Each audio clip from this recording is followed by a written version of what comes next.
Strawberry ধরার পরে তৃতীয় লট চলছে, বেশ কিছু লট খাওয়া হয়ে গেছে। আর প্রত্যেকটা গাছে স্ট্রবেরি সাইজ বেশ বড়, এখানেও বেশ বড়, এইগুলো আরো রয়েছে। এখন বিষয়টা হচ্ছে স্ট্রবেরি গাছে আমরা একটা কথা বলি সব সময়, যে ফলন কি করে বেশি পাওয়া যাবে। দেখুন, ফলন বেশি পেতে হলে যেমন এই গাছটিকে যদি আপনি দেখেন, তাহলে এই গাছে এক লট ফল হয়ে গেছে এবং ফল খাওয়া হয়ে গেছে, এটা সেকেন্ড লট ফল। তাহলে এই গাছে যখনই আপনার এই সমস্যাটা হবে, এক লট খাওয়া হয়ে যাবে। যেমন এই দুটো ফার্স্ট লট চলছে, এটার যেমন একটা সেকেন্ড লট, ফার্স্ট লটের খাওয়া হয়ে গেছে। তাহলে এই যে ভেতরে যদি আমি দেখি, তাহলে দেখুন আবার নতুন করে ফুল আসছে। যখনই দেখবেন যে গাছে প্রথম লট ফল মানে এই অবস্থায় চলে এসছে, তখন এই যে ফলগুলি পাকা শুরু হলো, এই অবস্থা থেকে ফলগুলিকে তুলে ফেলতে হবে।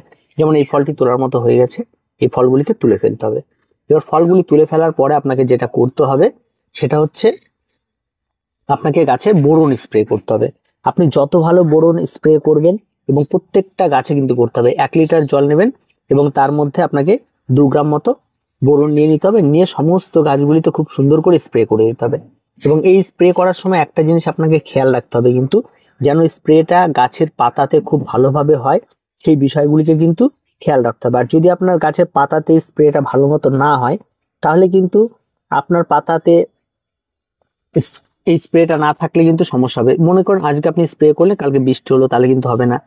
বা কোনো একটা দিন দেখতে হবে, ঠিক সেই দিন বিকেল বেলা আপনারা ভালো করে পুরো গাছে স্প্রে করে দেবেন। এটা হচ্ছে গেলে একটা ব্যাপার। এবার আসি খাবার। খাবার এই সময় কি আপনারা হয়তো মনে করছেন যে ফল ধরছে, তাহলে আবার খাবার বাড়িয়ে দিই। এই যে ফলটা ধরে গেছে, এই ফলটা যখন শেষ হবে তখন আরেকবার আপনারা খাবার দিতে পারেন। খাবারটা এখানে তেমন কোনো আহামরি খাবার নাই, নির্জৈব যে কোনো খাবার আপনারা এখানে ব্যবহার করতে পারেন, তাতে গাছ খুব ভালো হবে। গাছের চেহারা যদি দেখেন হেলদি রয়েছে, আর তাহলে গাছে খাবারের প্রয়োজন নেই। কখন খাবারের প্রয়োজন? যখন দেখুন এই পাতাটা, এই পাতার কালার দেখুন আর এই নতুন পাতার কালার দেখুন, দুটো পাতার কালারের মধ্যে ডিফারেন্স দেখুন। তার মানে এই গাছটিতে কিন্তু একটু খাবারের প্রয়োজন রয়েছে। আবার এটার নতুন পাতা দেখুন আর পুরনো পাতা দেখুন, মোটামুটি ভাবে সেম কালার, তার মানে এই গাছের কালারটা একদম ব্ল্যাকিস্ট কালার পাতার, তার মানে এই গাছের খাবারটা কিন্তু পর্যাপ্ত রয়েছে। আবার অনেক সময় দেখা যায় এটা দেখেও বোঝা যায় না, কারণ এই যে পাতাগুলি হয়েছে, এই পাতাগুলি বড় হওয়ার পর দেখা যায় কালারটা ঠিকঠাক আছে। তার মানে খাবারের যখনই আপনি এক লট ফল হয়ে গেল, তারপরে আপনি সামান্য মিক্স খাবার প্রত্যেকটা গাছে ব্যবহার করতে পারবেন, আর প্রয়োজন পড়বে না। এবার আসি রোগ পোকামাকড়। দেখুন, রোগ পোকামাকড় মূলত কোথায় থাকে? এই যে গাছের নতুন পাতাটি দেখতে পাচ্ছেন পুরনো, এই যে পাতাটি, এই পাতাটিকে ভালো করে লক্ষ্য করুন, দেখবেন এর মধ্যে রোগ পোকামাকড় ফাঙ্গাল রয়ে গেছে। আর এগুলো থেকে কিন্তু পরবর্তীতে পুরো গাছে ছেয়ে যাবে। তাই সবসময় চেষ্টা করবেন নিচের দিকে যে সমস্ত পুরনো পাতাগুলি রয়েছে, যে সমস্ত পাতাতে কোনো রকম একটা স্পট পড়েছে বা কিছু পড়েছে, সেই সমস্ত পাতাগুলি এই যে প্রথমেই আপনাকে কেটে বাদ দিয়ে দিতে হবে। যে স্পট পড়েছে, তার মানে এই পাতাগুলিকে বাদ দিয়ে দিতে হবে। যদি বাদ না দেওয়া যায়, এই সমস্ত পাতা থেকে আস্তে আস্তে আস্তে আস্তে পুরো গাছে কিন্তু খেয়ে যাবে এবং পরবর্তীতে আপনার গাছটি কিন্তু সম্পূর্ণরূপে নষ্ট হয়ে যাবে। তাই এই ধরনের পাতাগুলিকে আপনাকে ভালো করে দেখে বাদ দিয়ে দিতে হবে। আপনি যত বেশি পরিষ্কার পরিচ্ছন্ন রাখবেন, আপনার গাছ তত ভালো থাকবে। এই গাছটিকে যদি আপনি দেখেন, এই গাছে কিন্তু এই যে দেখুন ফুল কিন্তু এখন আরেক লট আসছে। এক লট কিন্তু এই গাছে কিন্তু হয়ে গেছে অলরেডি। এটা সবার প্রথম গাছ, এই গাছে সবার প্রথমে ধরে স্ট্রবেরি। তারপরে কিন্তু এখন দেখুন আবার ভেতরে যদি আপনি ভালো করে দেখেন, প্রচুর পরিমাণে ফুল আসবে। কিন্তু ঠিক এই জায়গাটাকে দেখতে হবে, এই জায়গাটা, এদিকে দেখুন ফুল। তো এইভাবে কন্টিনিউ ফুল পেতে হলে আপনাকে বারবার করে ফুল শেষ হবে, আপনি খাবার প্রয়োগ করবেন, গাছ পরিষ্কার পরিচ্ছন্ন রাখবেন, আর গাছে একটু বোরন স্প্রে করবেন। এর বাইরে তেমন কোনো রকম কোনো পরিচর্যা কিন্তু হয় না, এটুকু করলেই যথেষ্ট। আর আমি যদি ফল যদি আপনাকে তুলতে হয়, তাহলে অবশ্যই আপনি গোড়ার দিক থেকে একটু ভালো করে ছিঁড়ে নেবেন। এই যে এইভাবে আপনাকে ফলটা তুলতে হবে।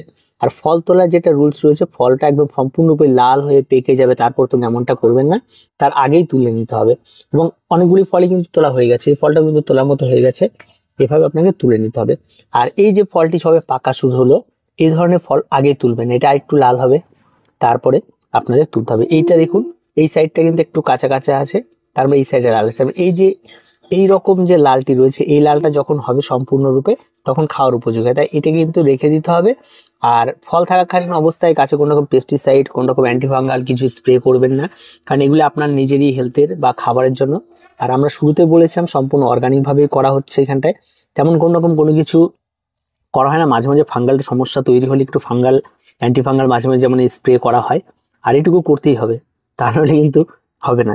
তো স্ট্রবেরি আপনাদের দেখানো ছিল, আর এদিকে ফলন দেখুন, আর দেখুন ছোট ছোট টবের মধ্যে 4টে টব লাগিয়েছিলাম, প্রত্যেকটা গাছ দেখুন টব ভর্তি গাছ, একদম হেলদি গাছ। আর বাড়তি পরিচর্যা এই খাবার ওই খাবার অত কিছু প্রয়োজন নেই, নর্মাল যত সহজ সরলভাবে রাখবেন।